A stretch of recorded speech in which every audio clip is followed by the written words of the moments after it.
जैव विविधता। आज अपन बायोडाइवर्सिटी के टॉपिक पर चर्चा करेंगे।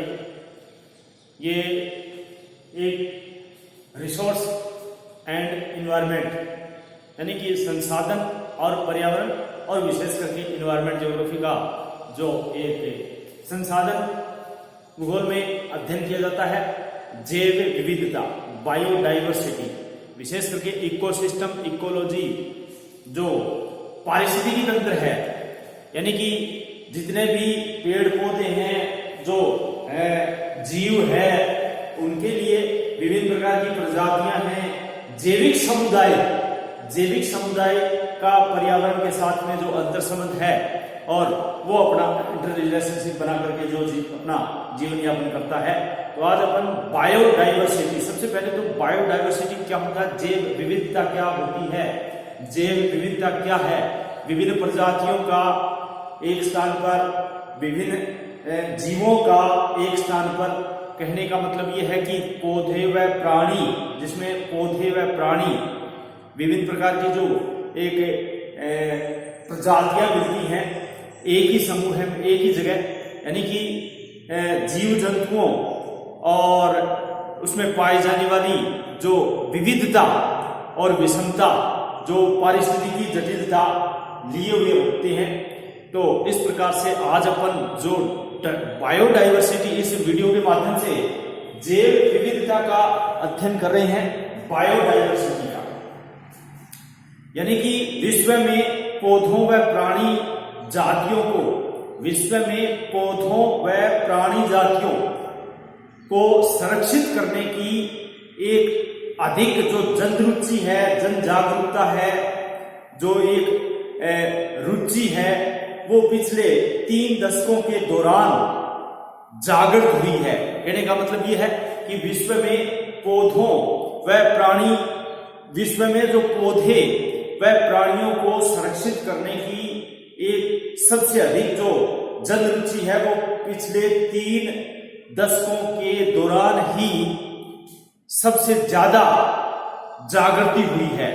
वैज्ञानिकों और जनसाधारण ने यह अनुभव किया, वैज्ञानिकों और जनसाधारण ने यह अनुभव किया कि हम अपूर्ण जो एक अपूर्व सामूहिक जो विलोप है, जिसको हम मतलब एक मैन इन्वायरमेंट जिसका सिस्टम एक बोलते हैं, इंक्लूसिव जिसको बोलते हैं, इस जिस युग में अपने रह रहे हैं, उस युग में भूमंडल के चारों ओर विकसित जैव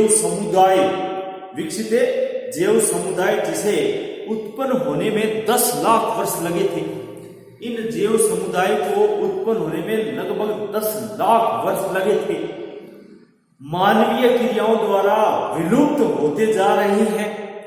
ये जो 10 लाख वर्ष लगे थे इनको, जो भूमंडल के चारों ओर विकसित जैव समुदाय जिन्हें उत्पन्न होने में 10 लाख वर्ष लगे थे, और वो मानवीय क्रियाओं द्वारा विलुप्त होते जा रहे हैं। इस विलोपन के प्रमुख कारण मानव द्वारा प्राकृतिक आवासों का विनाश, यानी कि इन जो विलोपन का जो प्रमुख कारण है, विलुप्त होते जा रहे हैं, उसका विलोप हो रहा है, विनाश हो रहा है। इसके पीछे सबसे एक जो कारण मुख्य है वो क्या है, वो मानव द्वारा प्राकृतिक आवासों का विनाश, अर्थात हैबिटेट जिसको बोलते हैं अपने मानव अधिवासों, जिसको आवासों का विनाश, प्राकृतिक आवासों का विनाश। दूसरा कारण वन विनाश। तीसरा कारण आर्द्र भूमियों का अपवहन, और पारिस्थितिकी तंत्र का प्रदूषण होना। पूरे पारिस्थितिकी तंत्र है उसका क्या है, प्रदूषण होना। यानी कि मैं जो है वो पारिस्थितिकी तंत्र का वो है क्या, उसमें पारिस्थितिकी तंत्र का प्रदूषण, ये जो मेन कारण है।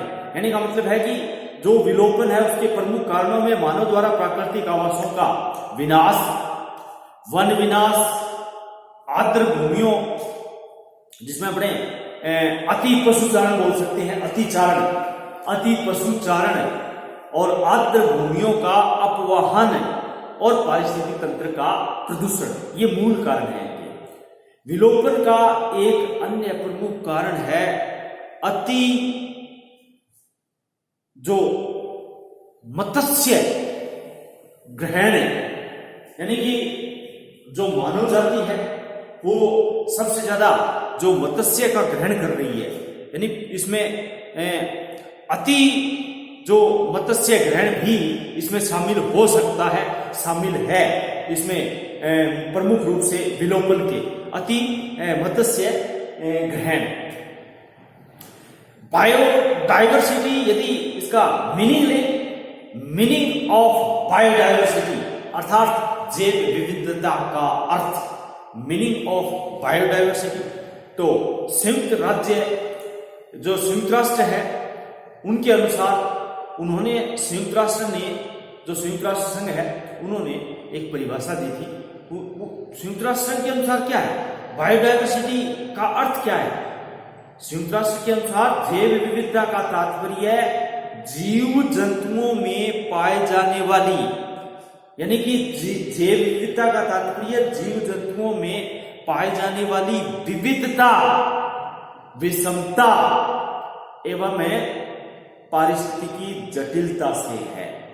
कहने का मतलब ये है कि जैव विविधता का तात्पर्य जीव जंतुओं में पाए जाने वाली विविधता, विषमता तथा पारिस्थितिकी जटिलता से है। यह संकल्पना 3 स्तरों पर उपविभाजित की जा सकती है। 3 स्तर बनाए जा सकते हैं। एक तो होता है आनुवांशिक विविधता, यानी जेनेटिक डाइवर्सिटी बोलते हैं, यानी कि आनुवंशिक बोलते हैं इसको। पहला है आनुवंशिक, है ना, आनुवंशिक विविधता,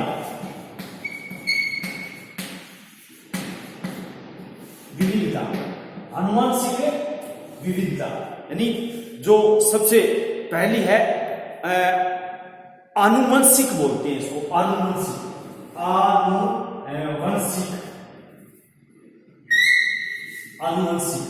है ना, आनुवंशिक विविधता, ये पहला स्तर है। कहने का मतलब है कि इस जो कॉन्सेप्ट है ये बायोडाइवर्सिटी को, इसको 3 स्तरों में, 3 स्टेपों में उपविभाजित की जा सकती है। दूसरी है जाति या स्पीसीज विविधता, जाति या यानी कि स्पीसीज।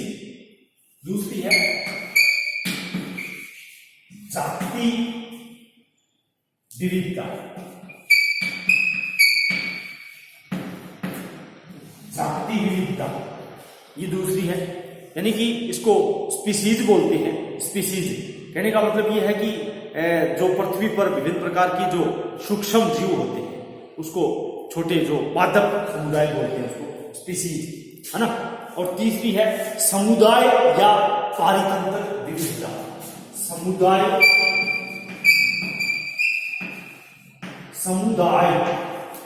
है ना, या पारितंत्र, है ना, जिसको अपने पारितंत्र भी बोल सकते हैं।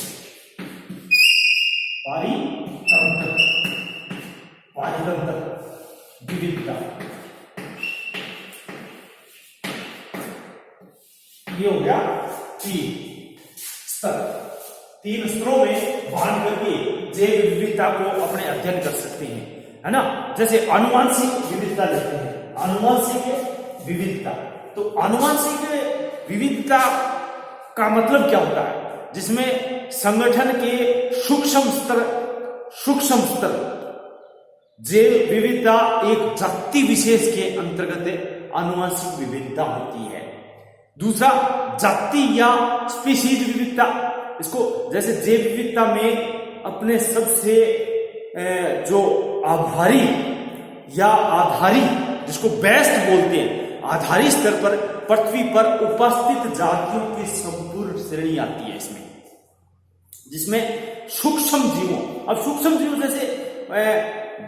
जैसे वायरस है, बैक्टीरिया है और प्रोटिस्ट है, ये सूक्ष्म जीव में आते हैं। इनसे लेकर के पादप प्राणियों और कवक के बहुकोशिकीय जो जगत है उन तक सम्मिलित सभी को शामिल किया जाता है जाति विविधता या स्पीशीज विविधता में। तीसरा, समुदाय या पारितंत्र। अब ये बड़े पैमाने पर समुदाय यानी कि एक प्रकार का कम्युनिटी या इकोसिस्टम बोलते हैं इसको, कम्युनिटी या पारितंत्र, इकोसिस्टम डाइवर्सिटी, है ना। जो कम्युनिटी कहने का मतलब बड़े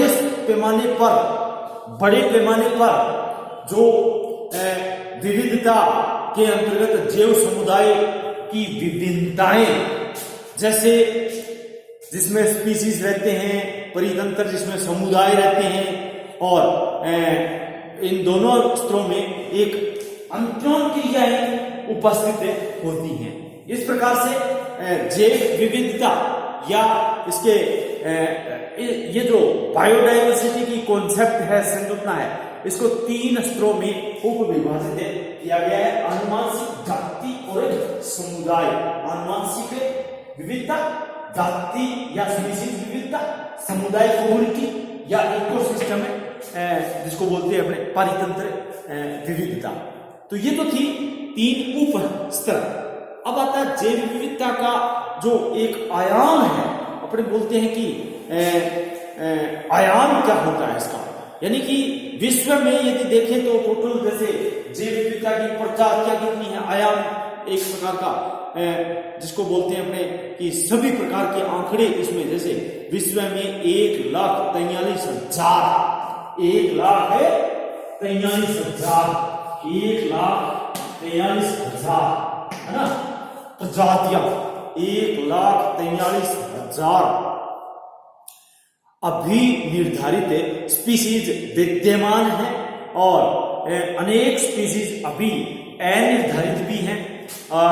यदि इनको पहचान कर ली जाए सभी की, तो स्पीशीज की संख्या 50 लाख तक, कितनी 50 लाख या उससे भी अधिक हो सकती है।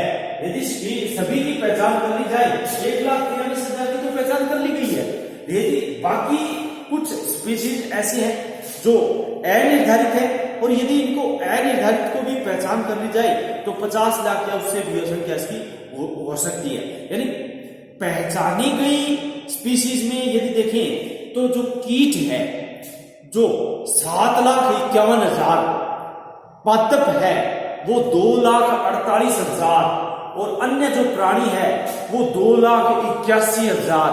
इस प्रकार से कुछ डिवाइडेशन है। और कवक जिसको बोलते हैं वो है 69,000, 69,000। इस प्रकार से जो प्रोटिस्ट है जो 30,000 के आसपास, लगभग 30,000, और जीवाणु एवं जो जिसको बोलते हैं अपने समर्पण जीवाणु वो 4,800, और विषाणु जिसको 1,000 संख्या सभी प्रकार के सम्मिलित एक जो आंकड़ा मोटे रूप से सम्मिलित है।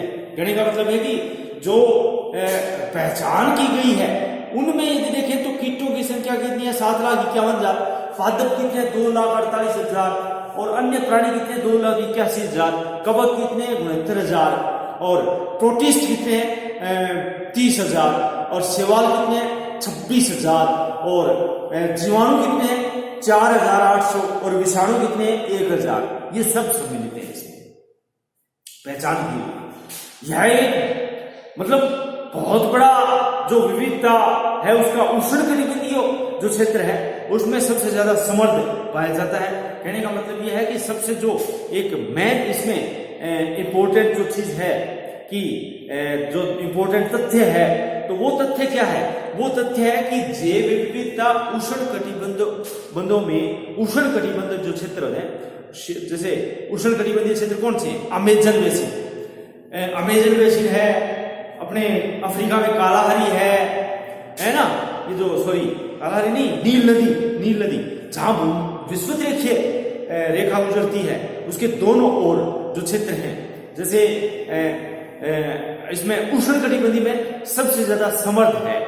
अब इनके पीछे क्या कारण है? उष्णकटिबंधीय जो वर्षा वाले क्षेत्र हैं, जो जैसे मध्य अमेरिका है, कोस्टारिका, निकारागुआ, जो पैनामा नहर संसार की जो पैनामा नहर है, इसके आसपास जो देश है कोस्टारिका, निकारागुआ, ये छोटे छोटे देश है। इनमें और दक्षिण अमेरिका में यदि देखें तो ब्राजील है ना, ब्राजील नदी जो है उसमें, और गिन्नी का तट है उसके आसपास है, और जो नील नदी घाटी है, नील नदी का डेल्टा है उनके आसपास, और इधर यदि देखें तो जो थाईलैंड, बर्मा, कंबोडिया, बर्मा, ये जो पूर्व अपने जो दक्षिण पूर्वी जो एशियाई कंट्री देश है, और विशेष करके जो चीन सागर है, और ये ऑस्ट्रेलिया का जो तस्मानिया द्वीप है, ऑस्ट्रेलिया का न्यूजीलैंड है, ये क्या है?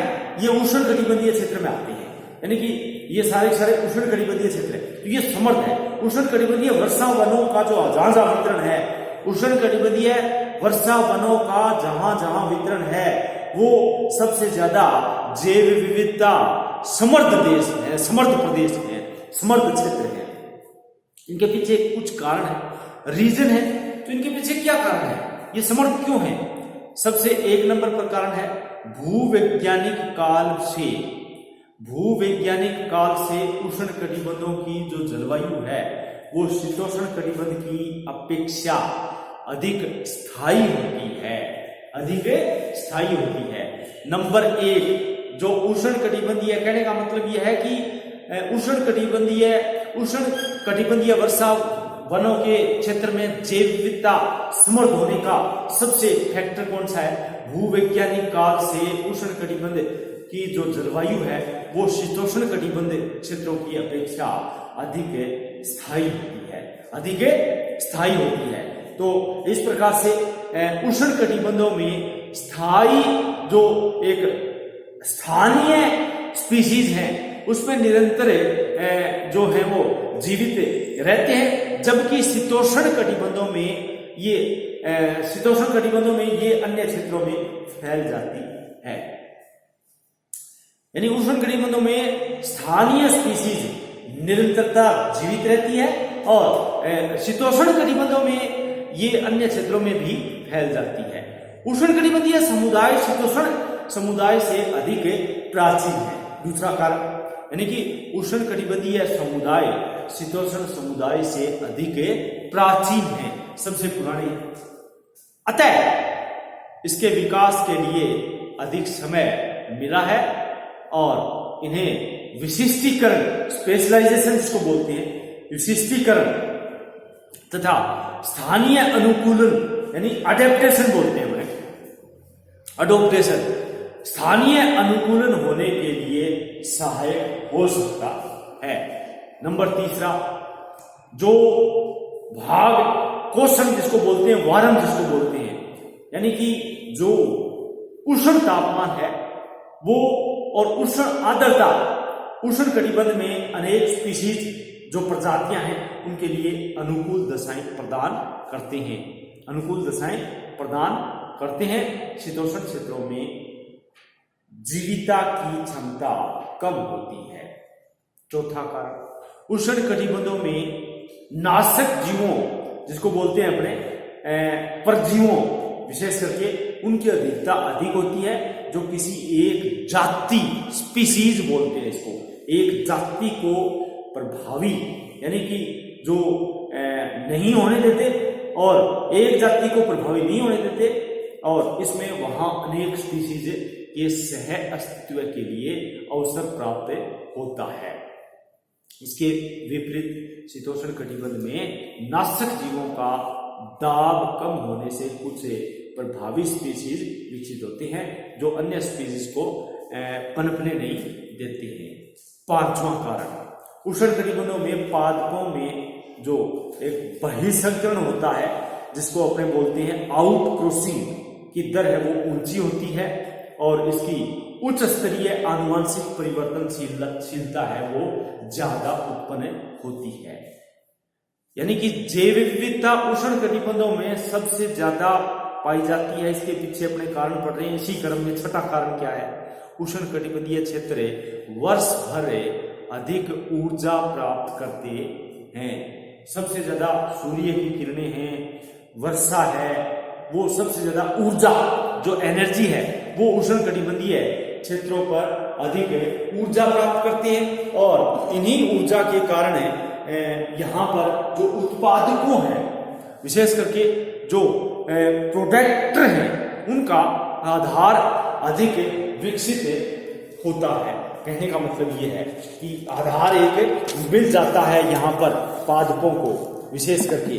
और इस प्रकार से कुल मिलाकर के जो उष्ण कटिबंधीय वर्षा वन है, उन क्षेत्रों में जिसको ट्रॉपिकल रेनफॉल बोलते हैं, उसमें जैव विविधता सबसे ज्यादा पाई जाती है।